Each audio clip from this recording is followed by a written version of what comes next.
Let's look at how to quickly make a heart. First, choose your rectangle tool, or M on the keyboard. Click and holding Shift, create a square. Go back to your direct selection tool, black arrow, and go into a corner, hit Shift, and rotate 45 degrees. Now, I'm going to color mine in the swatches.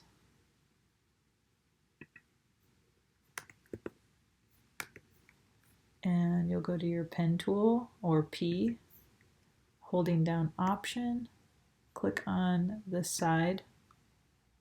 Now also, while holding down Option and Shift, you can pull up one side.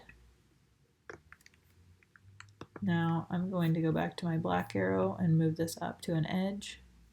I also have my Smart Guides on. If you go to View, Smart Guides, with the object still selected, go back to P for pen tool, hold Option, now hold Shift and line it up with the edge.